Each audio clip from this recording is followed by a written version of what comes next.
Imagine tiny islands, each with limited resources, competing against global giants like the United States or China. Sounds tough, right? But what if these islands teamed up? That's the power of regional integration, where Caribbean nations unite to boost their economies, politics, and culture. Today, we'll explore how this works, its benefits, and the organizations making it happen. By the end of this lesson, you'll be able to discuss 3 key benefits of regional integration. Name at least 3 organizations driving Caribbean unity. Let's dive in. Regional integration is when neighboring countries agree to cooperate and collaborate through shared rules and institutions. Or in other words, regional integration is when nearby countries work together as a team. They share rules, resources, and help each other to make life better for their people. For example, when you and your classmates share crayons, glue, glitter, and sharpies to finish a big art project. In the Caribbean, this happens in 3 ways: political unity, coordinating foreign policies, e.g., speaking as one voice at the UN. Coordinating foreign policies means countries in a region work together to agree on how they will deal with other nations. It's like a group project where all the members decide on one answer before speaking to the teacher. Example, if another country wants to trade, CARICOM members discuss and respond as one team instead of 15 separate voices.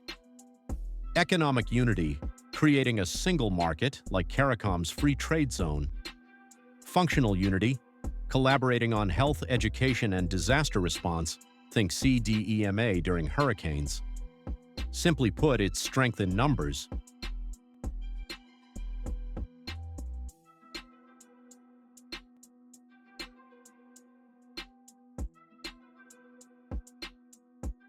Welcome to Jamaica and to this special meeting which our country is honored to host. This meeting is a work in progress, and I'm happy to say that we are making progress. The Caribbean's integration journey started in the 1950s. From 1958 to 1962, we had the West Indies Federation, which aimed for political unity. It failed, but it inspired later efforts. In 1968, CARIFTA was established as a free trade association. By 1973, CARICOM was formed for economic integration. In 1981, the OECS brought about shared currency for the Eastern Caribbean. Then, in 1994, the ACS was created for broader Caribbean cooperation. And finally, between 1989 and 2001, we saw the development of the CSME for a single market and the CCJ as a regional court. Each step has strengthened our ties. Why integrate? Here's why. A stronger voice. Tiny islands can negotiate better as a bloc, like in trade deals. A bigger market, sell goods to over 18 million people across CARICOM. Crisis support, shared resources during disasters thanks to SEDIMA. And as a bonus, there's freedom to work and travel across islands through the CSME, along with cultural exchange opportunities like CARIFESTA. But it's not all smooth sailing. We face challenges like different currencies, policies, and competition for industries. Geography is also a factor. We're scattered. Look at this example. While Barbados and Trinidad are relatively close, 287 kilometers, a 30-minute flight really, Jamaica and Barbados are 1,958 kilometers apart. It takes 6 hours to fly from Jamaica to Barbados. This geographical distance can make coordinating slightly harder. Yet agencies like the CDB and UWI keep pushing for unity. And fun fact, did you know CARICOM's headquarters is in Guyana, but the CCJ is in Trinidad? Additionally, some people are of the view that CARICOM has not lived up to or promised the things that it said it would.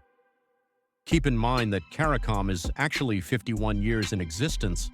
It was established by the Treaty of Chaguaramas, which took effect on the 1st of August 1973.